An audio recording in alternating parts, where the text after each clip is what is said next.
Great. Kita masih melanjutkan pembahasan kita tentang 33 hal yang perlu kita hindari dalam perjanjian baru. Selalu saya nyatakan bahwa mencintai Kristus bukan hanya melakukan apa yang dia suka, tapi mencintai Yesus juga berani meninggalkan apa yang Yesus gak suka. Sama-sama bilang sama saya harus berani meninggalkan yang Yesus gak suka. Amin. Saudara-saudara yang ada di rumah, ketik live chat saudara, saya harus berani meninggalkan yang Yesus gak suka. Karena yang Yesus gak suka itu sama seperti benalu yang akan menggerogoti iman percaya kita. Jadi setan bilang biar dia lakukan yang Yesus suka.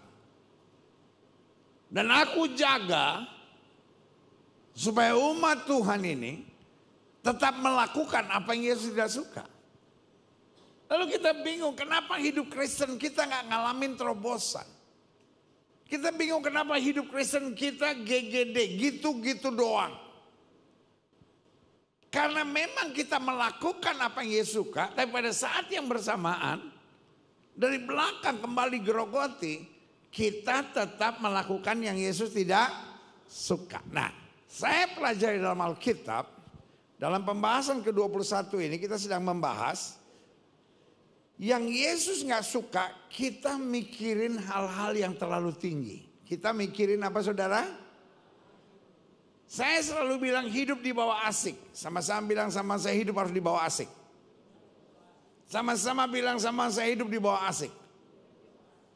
Karena pada dasarnya hidup ini tergantung kita. Jangan salah mengerti saya. Tuhan memang berkati kita. Yang setuju bilang amin. Sama-sama bilang Tuhan berkati saya. Tuhan jaga kita. Yang setuju bilang amin. Tuhan beri kemenangan buat kita. Amin. Tetapi hidup ini tergantung kita. Apakah kita mau bersyukur atau kita mau mengeluh, itu tergantung kita. Setuju? Saya punya uang 1 juta. Saudara mau bersyukur atau mengeluh tergantung kita. Saudara punya uang 100.000. Saudara mau mengeluh atau saudara bersyukur tergantung kita. Ini kayaknya manusia-manusia banyak mengeluh nih. Amin, kayak orang ngomong gitu. Sama-sama bilang tergantung saya. Pertanyaan saya sederhana. Perlu gak cicilan saudara tergambar di muka saudara? Halo? Masih Kristen? Jawab dong kalau dipanggil pendeta. Halo? Perlu gak cicilan saudara tergambar di muka saudara? Artinya kalau cicilan saudara sedikit, muka saudara cerah. Cicilan saudara banyak dan banyak yang nunggak, muka saudara stres. Jadi kalau kita lihat muka stres, cicilan banyak nunggak. Perlu nggak isi dompet saudara tergambar di wajah saudara? Perlu nggak saldo bank saudara tergantung, dapat terlihat di muka saudara? Daud bilang, aku akan bersuka cita dalam segala hal. Sama-sama bilang sama saya akan bersuka cita dalam segala hal. Saya percaya antara dompet dan muka tidak ada urat. Artinya tidak ada urat yang menghubungkan dompet kepada muka saudara. Memang gak ada uratnya pendeta karena pakai wireless. Jadi apa saja yang ada dalam dompet saudara tergambar di muka saudara. Saya percaya Yesus mau kita menjadi orang-orang yang bersuka cita dalam segala hal. Hidup ini jangan memikirkan yang terlalu tinggi. Kenapa kita kecewa, kenapa kita stres, kenapa kita tertekan? Seringkali karena kita memikirkan yang terlalu tinggi. Sudah pernah gak ngaca lalu pikir, saya kayaknya kurang ganteng nih. Karena saudara bandingin yang ganteng. Pernah nggak saudara ngelihat hidup saudara? Kayaknya hidup saya banyak masalah. Karena saudara terlalu bandingin sama yang lebih indah gitu hidupnya. Tetapi kalau kita bisa lihat kebaikan Tuhan dalam segala hal, kita akan bersyukur dalam segala perkara. Amin. Ini yang kita mau belajar hari ini. Buka kitab kita sama-sama. Roma pasal 12 ayat 3 sampai ayat yang ke-8. Paulus kepada jemaat di Roma bilang, berdasarkan kasih karunia yang dianugerahkan kepadaku, aku berkata kepada setiap orang di antara kamu, sama-sama bilang sama saya tanpa terkecuali. Mau kita baru bertobat, mau kita puluhan tahun bertobat, mau kita baru pelayanan, mau kita sudah terlibat dalam pekerjaan Tuhan bertahun-tahun. Firman Tuhan jelas tegaskan kita, janganlah kamu memikirkan hal-hal yang lebih tinggi daripada yang kamu patut pikirkan. Amin. Sekali lagi saya bilang, kalau firman Tuhan bilang jangan, artinya jangan. Tetapi hendaklah kamu berpikir begitu rupa, sehingga kamu menguasai diri menurut ukuran iman yang dikaruniakan Allah kepada kamu masing-masing. Jadi iman bukan berarti hayalan. Iman bukan berarti apa saudara? Hayalan. Orang beriman bukanlah orang yang berhayal. Orang yang beriman adalah orang yang mengerti janji Tuhan dalam hidupnya. Amin. Kita lihat selanjutnya. Sebab sama seperti pada satu tubuh, kita mempunyai banyak anggota. Tapi tidak semua anggota itu mempunyai tugas yang sama. Sama-sama bilang setiap kita punya tugas. Sama-sama bilang setiap kita punya tugas. Lanjut ya, ayat 5. Demikian juga kita. Walaupun banyak adalah satu tubuh di dalam Kristus. Tetapi kita masing-masing adalah anggota yang seorang terhadap yang lain. Artinya kita semua ditempatkan Tuhan untuk saling, sama-sama bilang sama saya, melengkapi. Kita semua ditempatkan Tuhan saling apa? Melengkapi. Coba saudara lihat jari. Semua menghadap ke atas kecuali yang satu ini. Perlu nggak jempol protes? Kenapa saya nggak menghadap ke atas?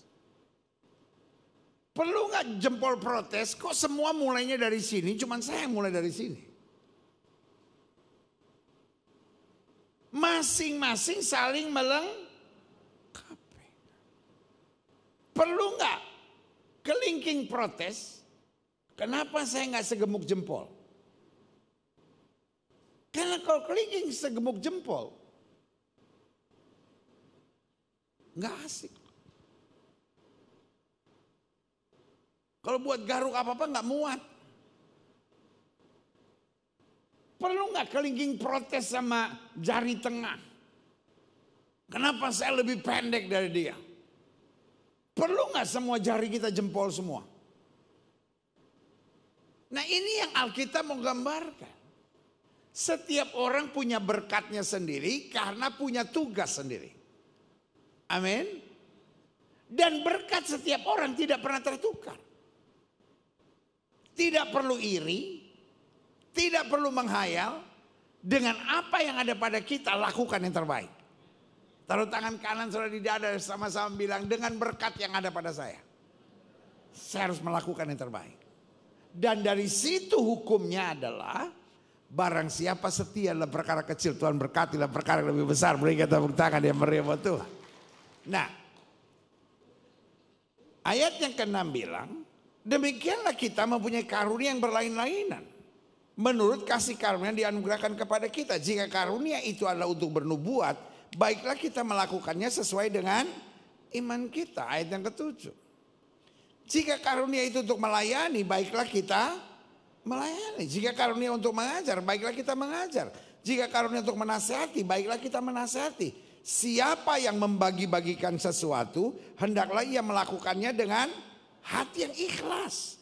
Siapa yang memberi pimpinan, hendaklah ia melakukannya dengan rajin. Siapa yang menunjukkan kemurahan, hendaklah ia melakukannya dengan sukacita. Klik. Ayat 16 dari Roma 12 bilang, hendaklah kamu sehati sepikir dalam hidupmu bersama. Janganlah kamu apa saudara? Memikirkan perkara-perkara yang tinggi.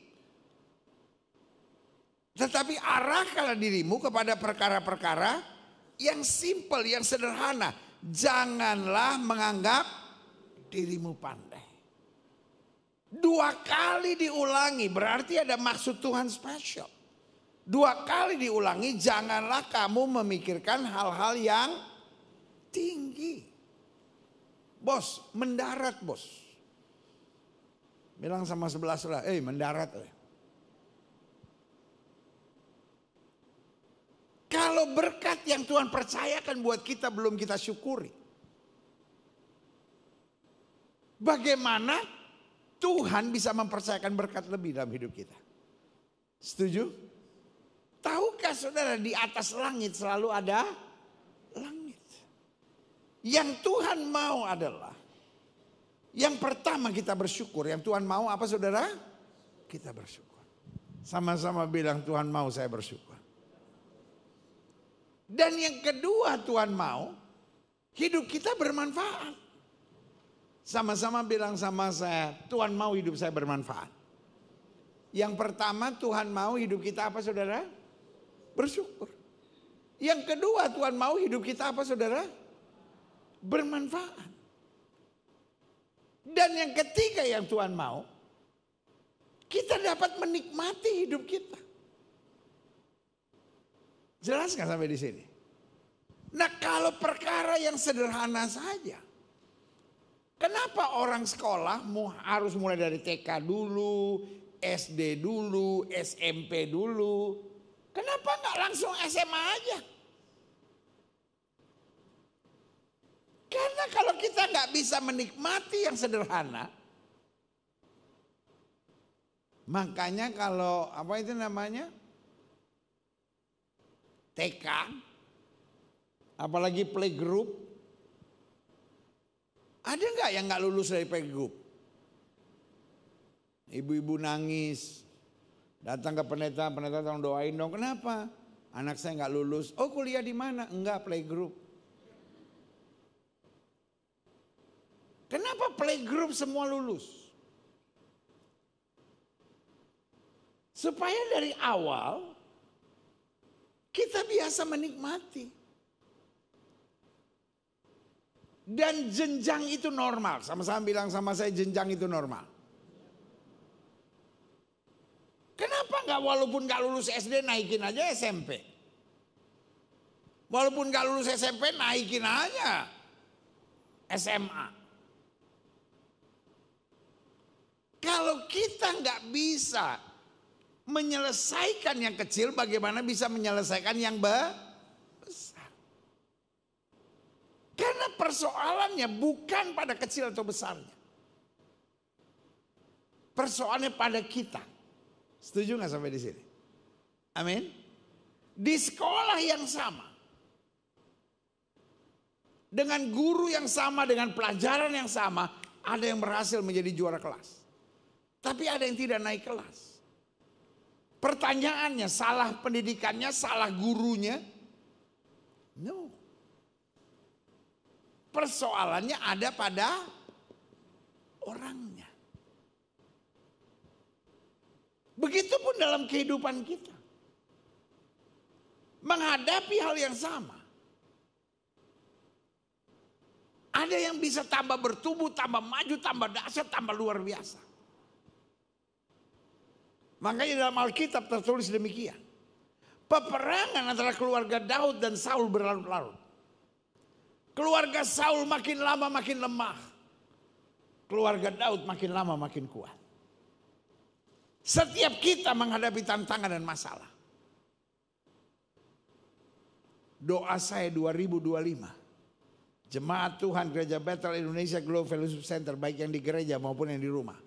Makin hari makin kuat, makin hari makin dahsyat, makin hari makin memuliakan Kristus. Katakan amin. Saya pelajari begini, klik. Pada dasarnya Tuhan mau kita hidup apa adanya. Yang setuju sama saya, taruh tangan kanan saudara di dada dan bilang Tuhan mau kita hidup apa adanya.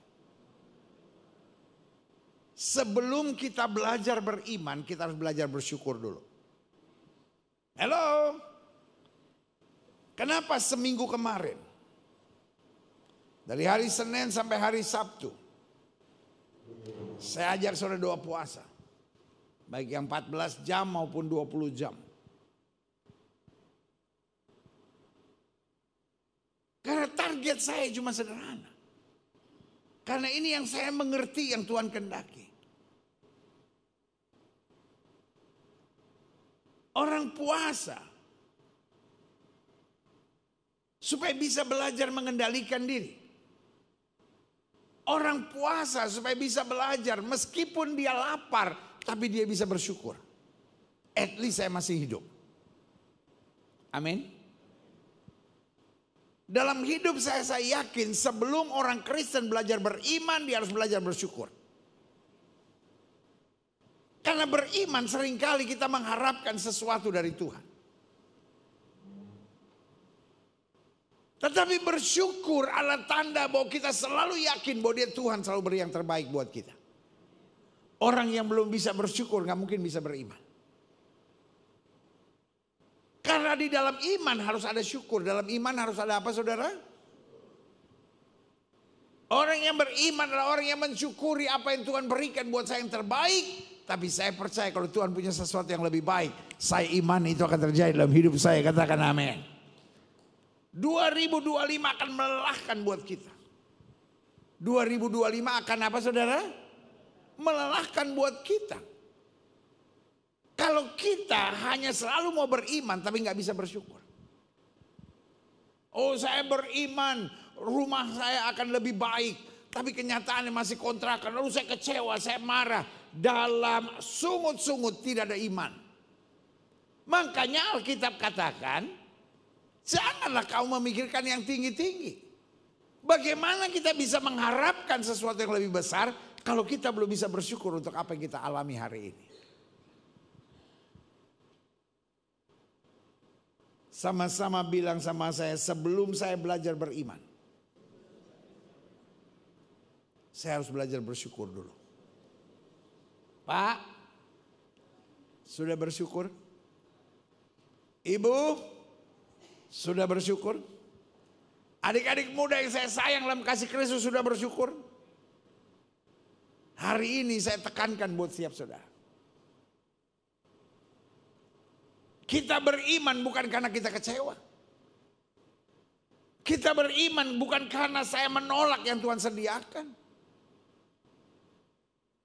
Tapi kita beriman karena kita tahu. SD saya sudah lulus, sekarang saya yakin saya masuk SMP. Amin. Tidak bisa saya sekolah 2 tahun SD lalu saya beriman, saya masuk SMP. Dalam syukur ada ketaatan. Dalam syukur ada tanggung jawab. Dalam syukur harus ada langkah-langkah kenormalan yang saya jalani.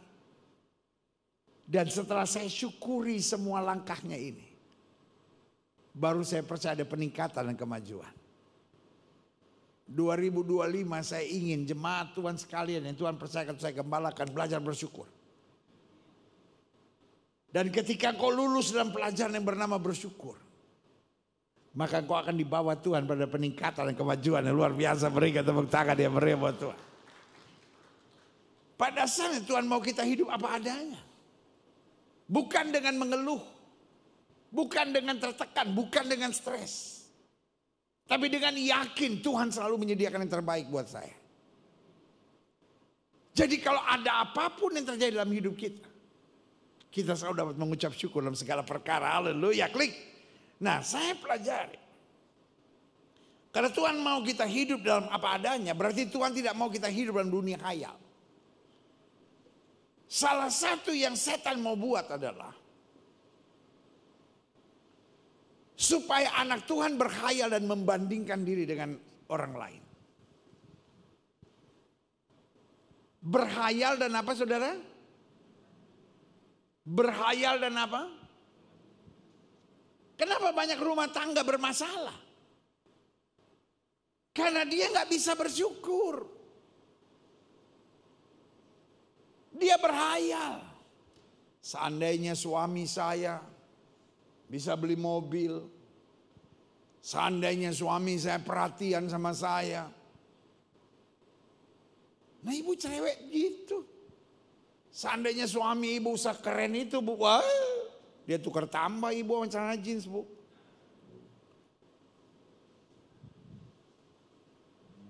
Pak, engkau tidak akan lihat kemajuan dalam rumah tanggamu hanya dengan engkau berhayal dan membandingkan. Istri lain siapin sarapan buat saya. Istri lain di rumah dandan. Istri lain begini.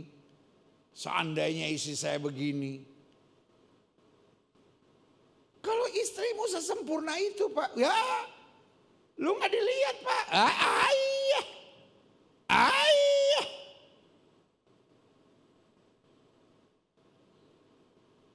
Istrimu tukar tambah lu sama Patrick Kluivert. Yang gantinya Sintayong. Hari ini sebagai hamba Allah saya cuma mau bilang. Iblis mau kita berhayal dan membanding-bandingkan. Karena yang pertama orang yang berhayal dan membanding-bandingkan pasti akan kecewa. Pasti akan. Saudara-saudara yang hari ini sedang berhayal dan membanding-bandingkan. Saya cuma mau bilang sama saudara. Cepat turun. Jangan alam dunia khayal dan membanding-bandingkan. Karena engkau pasti kecewa. Engkau kecewa pada yang kau banding-bandingkan itu. Kenapa istri saya, kenapa suami saya, kenapa anak-anak saya, kenapa keadaan rumah tangga saya, kenapa pelayanan saya. Kenapa Tuhan belum mengabulkan doa saya? Engkau bukan berdoa, engkau sedang menghayal itu. Dan yang kedua, orang yang suka membanding-bandingkan, menghayal, gampang ngambil keputusan yang bodoh dalam hidupnya. Gampang ngambil keputusan yang apa saudara? Bodoh. Istri saya gak pernah bisa seperti yang saya harapkan. Akhirnya dia berselingkuh. Akhirnya dia berpikir untuk bercerai. Orang yang kecewa dengan gerejanya.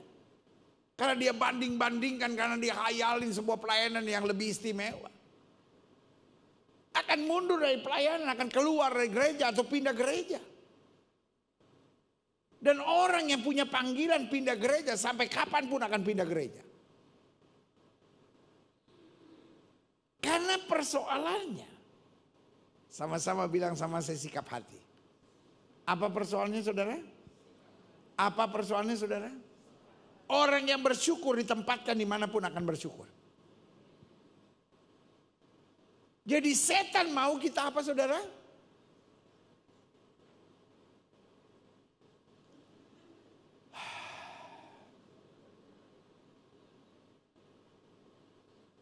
Setan mau kita apa saudara?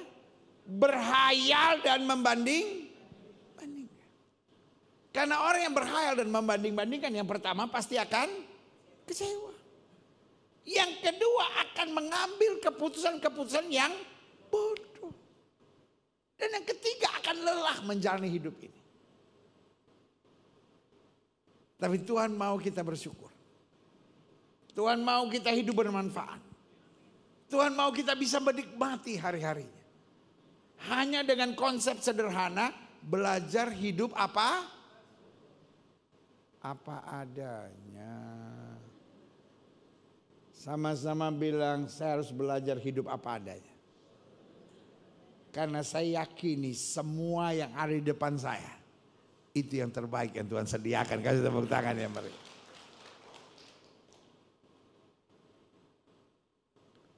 Indonesia masuki babak baru.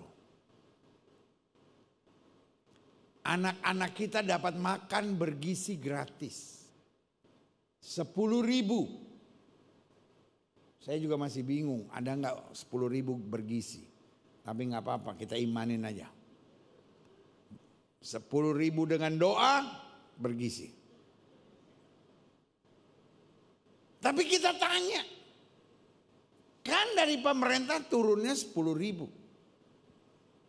Pasti yang kerja ingin dapat untung dong. Yang ngasih proyek dapat untung, potong sana, potong sini, potong sini. Kayaknya nggak nyampe 10.000. Lalu kemarin diwawancarain di TV. Oh ini ayamnya nggak dimakan. Rasanya aneh. Tiba-tiba sekarang di TikTok, di di IG, di berita lagi ribut. Ada orang marah-marah sendiri. Itu anak apaan sih? Dikasih nggak bersyukur, PA. Saya juga bingung. Orang tua kok kasar gitu sama anaknya. Anak di PA-PAin. Mau ditabok lagi. Kalau anak gue tabok. Kayak zaman tahun 39 aja. Mau main tabok-tabok anak aja. Kalau yang Tuhan kasih pasti yang terbaik. Kalau manusia kasih bolehlah dikritik sedikit saudara. Kan namanya juga anak-anak jujur. Anak-anak apa saudara? Jujur, anak-anak polos. Dia nggak bilang saya tolak yang pemerintah kasih. Kan pemerintah juga nggak boleh terlalu arogan kan. Pemerintah kan juga perlu dengar masukan dari masyarakat. Namanya juga program baru saudara-saudara. Dan kita kan harus peka juga. Saya nggak bilang apapun yang orang kasih kita harus terima. Tapi yang saya bilang apapun yang Tuhan sediakan itu yang terbaik. Apapun yang dari manusia kita harus lebih bijak dalam langkahnya. Ngerti gak sampai di sini? Tapi kalau Tuhan kasih itu pasti yang terbaik. Sama-sama bilang sama saya, kalau Tuhan kasih itu pasti yang terbaik. Kalau manusia kasih kita jangan terlalu mentah-mentah. Tapi kalau Tuhan yang kasih, saya imani. Tuhan selalu menyediakan bagi saya yang terbaik. Berikan tepuk tangan yang meriah buat Tuhan. Jadi jelas ya. Yang pertama saya pelajari. Tuhan mau kita hidup apa adanya. Tidak hidup dalam dunia haya. Karena yang setan mau supaya kita menghayal dan membanding-bandingkan. Karena waktu kita menghayal dan membanding-bandingkan ujung-ujungnya akan kecewa. Yang kedua ujung-ujungnya akan mengambil keputusan yang bodoh. Yang ketiga ujung-ujungnya kita lelah sendiri. Karena kita merasa hidup kita berat, hidup kita sengsara, hidup kita susah. Tapi hari ini saya mau bilang, hidupmu tidak sesusah yang kau pikirkan. Setiap pagi bangun biasakan dirimu berkata, I am blessed.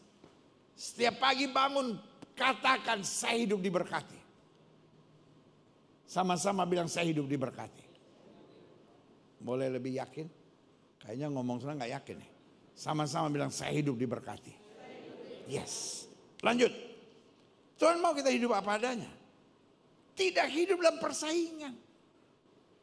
Saya terlalu yakin. Orang hebat bukan orang yang berhasil mengalahkan semua orang.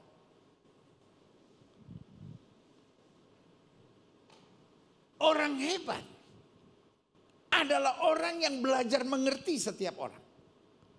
Amin. Orang hebat bukan orang yang bisa mengalahkan setiap orang. Tapi orang hebat adalah orang yang bisa bekerja sama dengan semua orang. Karena orang hebat bukan orang yang bisa mengalahkan semua orang. Tapi orang yang bisa mengalahkan dirinya sendiri. Amin.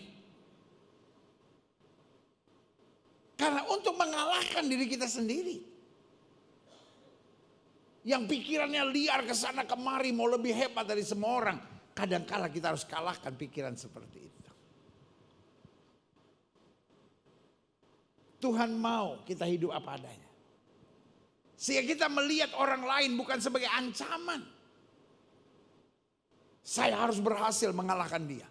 Saya harus lebih baik dari dia. Saya harus lebih hebat dari dia. Tapi yang pasti saya harus memberi damai sejahtera dimanapun saya berada. Bahkan ketika orang mereka-rekakan yang jahat kepada kita. Kita tidak balas yang jahat dengan yang jahat. Karena kita tahu Allah turut bekerja untuk mendatangkan kebaikan. Berikan tepuk tangan yang meriah buat Tuhan. Percayalah hidup seperti itu adalah hidup yang asik. I am your pastor. Sebagai gembala saya punya target. Tugas saya sebagai gembala bukan menyampaikan khotbah saja. Tapi tugas saya sebagai gembala memastikan engkau dikuatkan, engkau diberkati, dan engkau mengalami kedahsyatan Tuhan dalam hidupmu. Menyampaikan khotbah cuma sarana, menyampaikan khotbah hanya sarana. Tetapi sebagai gembala, saya ingat Mazmur 23 bilang, Tuhan adalah gembalaku, takkan kekurangan aku. Berarti jemaat yang olehnya Tuhan percayakan untuk saya gembalakan, dia harus hidup tak kekurangan. Aku dibaringkan kepada rumput yang hijau, mata air yang tenang oleh karena namanya. Artinya dia dapat menikmati kehidupannya. Bahkan dikatakan, melewati lembah kekelaman aku tidak takut bahaya. Berarti tugas seorang gembala adalah memastikan bahwa kalaupun jemaatnya menghadapi tantangan, dia tetap jadi pemenang. Karena Alkitab berkata, pialaku penuh melimpah. Karena itu saya berdoa, supaya saudara jangan hidup lelah dan letih gitu. Karena lihat apapun saudara mau bersaing. Orang lain boleh lebih ganteng, orang lain boleh lebih hebat, orang lain boleh lebih kaya. Tapi engkau tetap spesial di pemandangan Tuhan. Ada hal-hal yang Tuhan percayakan kepada saudara dan orang lain gak bisa kerjakan. Saya selalu bilang, hidup ini jangan pernah berjuang untuk selalu menjadi yang terbaik. Tetapi pastikan engkau yang terbaik dalam versi dirimu. Be the best out of you. Bukan terbaik yang bisa mengalahkan setiap orang. Tapi terbaik dengan panggilan Tuhan dalam hidupmu. Sehingga apapun yang Tuhan percayakan, apapun yang Tuhan inginkan dalam hidupmu, terjadi dalam kehendaknya. Berikan tepuk tangan yang meriah buat Tuhan. Haleluya, lanjut. Pada dasarnya Tuhan mau kita hidup apa adanya. Tidak hidup dalam dunia hayal, tidak hidup dalam persaingan, dan tidak hidup dalam gengsi. Kebutuhan hidup itu tak besar saudara, yang besar itu gengsinya. Yang besar apa saudara? Orang Indonesia itu suka aneh-aneh. Muka saya mau ditaruh di mana? Duh, emang bisa digantung-gantung di gereja sini? Hidup gak perlu gengsi. Karena pada dasarnya kita bukan bos. Yang suka gengsian itu apa saudara? Bos.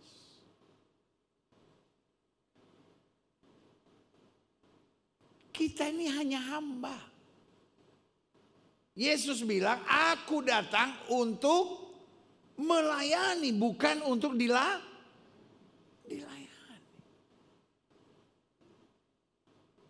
Percayalah.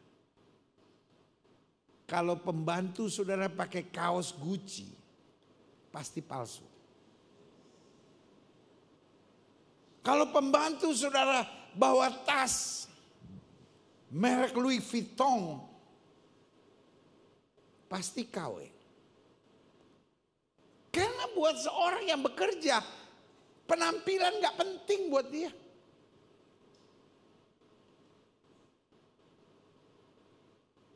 Gak ada ibu rumah tangga yang mempertahankan pembantunya. Dia sih gak bisa kerja tapi penampilannya keren.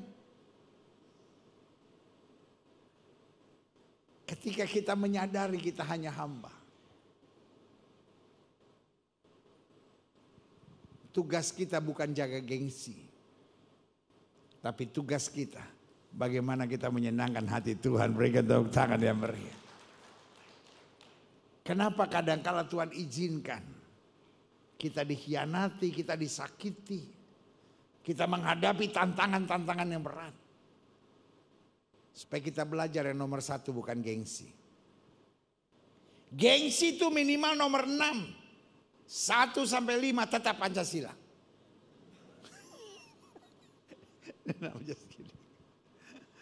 Ada banyak orang nomor 1-nya gengsi. Waduh. Kalau ada apa-apa tersinggung, kecewa, sakit hati. Anak Tuhan nomor 1 adalah mencari kerajaan Allah serta kebenarannya. Selama saya cari kerajaan Allah serta kebenarannya, semua akan ditambahkan dalam hidup saya. Berikan tepuk tangan yang meriah. Haleluya. Lanjut. Pada dasarnya Tuhan mau kita hidup apa adanya. Satu, tidak hidup dalam dunia hayal, tidak hidup dalam dunia persaingan, tidak hidup dalam gengsi, dan tidak hidup dalam keliaran pikiran. Kadang-kadang pikiran kita ini nggak bisa dikendalikan. Makanya Alkitab bilang, hiduplah menurut ukuran iman yang dipercayakan Tuhan kepada kita. Tuhan punya target spesial buat setiap orang. Pikiranmu itu yang kau harus jaga. Sampai Paulus bilang, kami memiliki pikiran Kristus. Iblis senang pikiran kita liar. Supaya kita memikirkan betapa beratnya hidup kita. Kalau kita sakit, pikiran kita liar. Oh, nanti jangan-jangan begini, nanti jangan-jangan begini, nanti jangan-jangan begini. Kalau kita ada masalah, pikiran kita liar, kita mikir yang rumit-rumit, yang berat-berat. Alkitab bilang, boleh nggak berpikir apa adanya. Kalaupun kita ada masalah, kita nggak perlu tahu bagaimana masalah ini akan datang.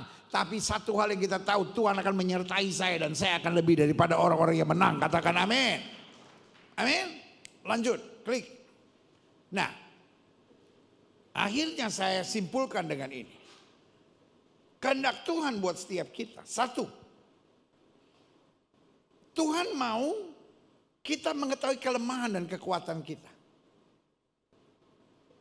Dalam hidup ini saya percaya, the first rule of life. Sama-sama bilang sama saya, hukum terutama dalam hidup ini. Kalau saudara tanya sama saya, what is the first rule of life? The first rule of life, we have to know what we don't know. We have to know what we do know.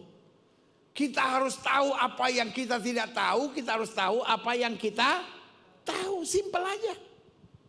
What is the first rule of life? We have to know what we don't know. We have to know what we do know.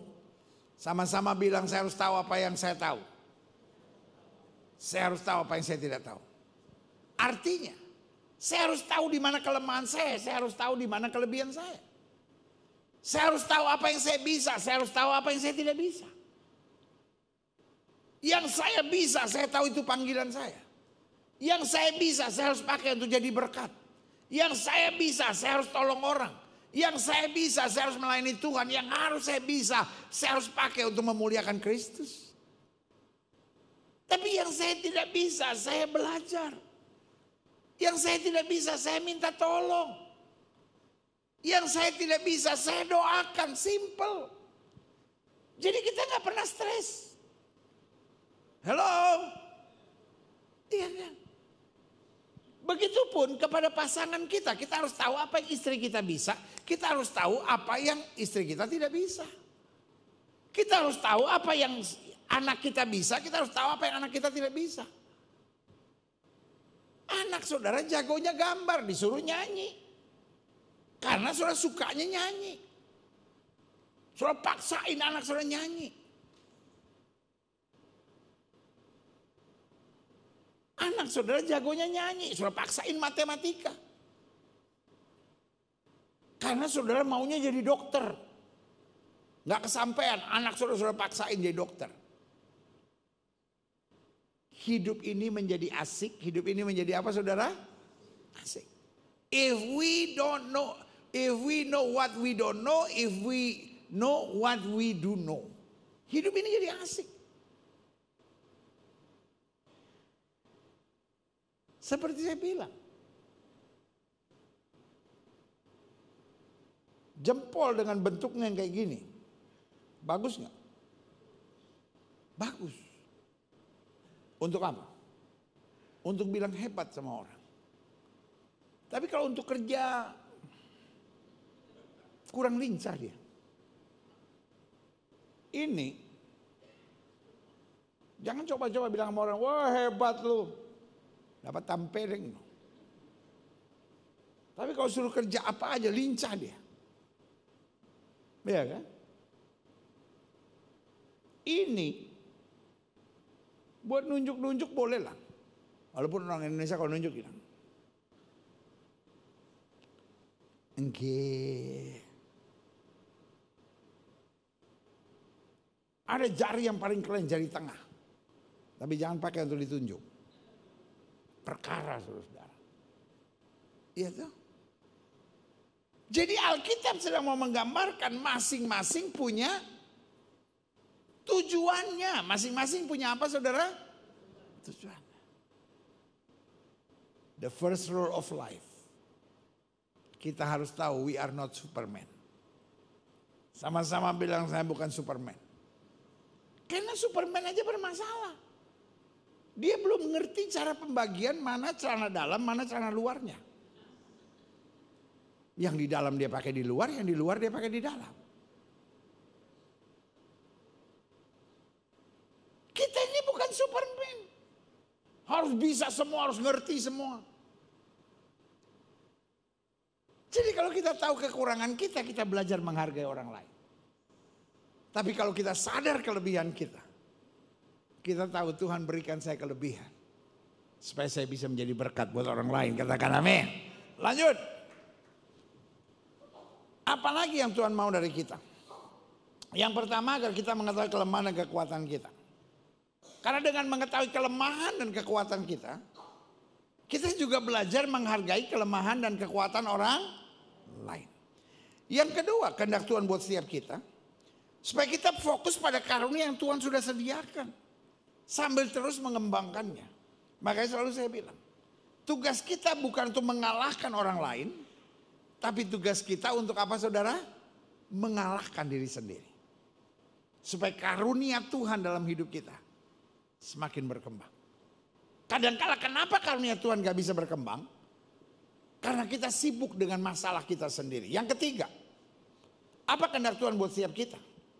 Supaya kita selalu berjuang untuk menguasai diri. Kata Alkitab, supaya kita berjuang menguasai diri menurut ukuran iman. Karena itu saya simpulkan, hanya orang hebat yang bisa menguasai diri. Orang sekarang berpikir, makin dia punya angan-angan, dia punya pikiran, dia punya ini, wah ini orang hebat. No. Orang hebat adalah orang yang bisa menguasai diri. Sehingga dia bukan melakukan apa yang dia mau, dia bukan melakukan apa yang dia suka. Tapi dia melakukan apa yang berkenan kepada Tuhan. Sama-sama bilang sama saya, hidup ini bukan hanya mengerjakan apa yang saya mau. Sama-sama bilang hidup ini bukan hanya mengerjakan apa yang saya suka. Tapi hidup ini mengerjakan apa yang berkenan kepada Tuhan. Yang di rumah ketika live set, saudara. Hidup ini bukan mengerjakan apa yang saya suka dan apa yang saya mau. Tapi hidup ini mengerjakan apa yang berkenan di hadapan Tuhan. Kalau kita hanya mengerjakan apa yang kita suka dan apa yang kita mau, ujung-ujungnya kita menuntut orang lain supaya mengerti kita. Ya suami saya harus tahu dong, ini kan saya suka. Istri saya harus mengerti dong, ini kan saya mau. Tanpa kita sadari kemudian kita menjadi penjajah buat banyak orang. Tetapi saya percaya kalau kita hidup melakukan apa yang berkenan kepada Tuhan, itu yang bernama hidup dewasa, yang senantiasa menjadi berkat bagi kerajaan Allah. Berikan tepuk tangan yang meriah. Yang terakhir, saya undang pemain musik maju ke depan. Akhirnya kehendak Tuhan buat kita, satu, agar kita mengetahui kelemahan dan kekuatan kita. Remember, the first rule of life, you have to know what you don't know, you have to know what you do know. Saya harus tahu apa yang saya tahu, saya harus tahu apa yang saya tidak tahu. Saya harus tahu apa yang saya bisa, saya harus tahu apa yang saya tidak bisa. Saya harus tahu apa yang saya mengerti, apa yang saya tidak mengerti. Saya harus tahu apa yang saya kuat dan apa yang saya tidak kuat. Dan yang keempat saya pelajari, Karena Tuhan buat setiap kita, satu, mengetahui kelemahan dan kekuatan kita. Fokus pada karunia yang Tuhan sudah sediakan sambil terus mengembangkannya. 3, selalu berjuang untuk menguasai. Dan keempat, selalu menghargai orang yang berbeda dengan kita. Orang yang berbeda dengan kita tidak harus kita kalahkan. Orang yang bukan dari antara kita tidak harus kita jauhi. Karena saya percaya engkau punya sesuatu yang dunia nggak punya. Siapa tadi yang bilang amin? Kalau mati masuk surga, Bu. Karena kita punya sesuatu yang dunia tidak punya. Jadi 4 sekarang. Karena kita punya sesuatu yang dunia tidak punya. Udah 12. Karena kita punya sesuatu yang dunia tidak punya. Sama-sama bilang, saya punya sesuatu yang dunia tidak punya. Sama-sama bilang sama saya punya sesuatu yang dunia tidak punya. Saya tidak mau tahu ada orang lebih hebat dari saudara. Saya tidak mau tahu ada orang lebih pintar dari saudara. Saya tidak mau tahu ada orang yang lebih kaya dari saudara. Tapi saudara punya sesuatu yang dunia tidak punya. Taruh tangan kananmu di dada dan bilang, saya punya sesuatu yang dunia tidak punya. Yang pertama, saudara punya iman. Saya punya iman. Sehingga tantangan apapun kita lebih daripada orang-orang yang menang. Karena itu kita orang santai aja. Dunia sibuk. Gas, gas. Anak Tuhan gak usah pakai gas-gas. Kipas, bos. Gak usah gas. Meledak nanti kayak LA kebakar, saudara. Anak Tuhan kipas ya. Santai aja. Kita punya sesuatu yang dunia tidak punya. Yang pertama kita punya iman. Dan yang kedua kita punya kasih. Orang dunia yang ada cuma persaingan. Orang dunia cuma ada target. Tapi kenapa kita bisa tenang? Kenapa kita bisa asik? Kenapa kita bisa lihat berkat luar biasa? Yang pertama kita punya iman. Dan yang kedua kita punya kasih. Apapun yang kita kerjakan bukan karena kita pengen untung. Apapun yang kita kerjakan bukan karena kita ingin lebih hebat dari semua orang. Apapun yang kita kerjakan karena kita mengasihi Tuhan, kita mengasihi sesama. Kita mau memuliakan Kristus dimanapun Tuhan tempatkan. Berikan tepuk tangan yang meriah.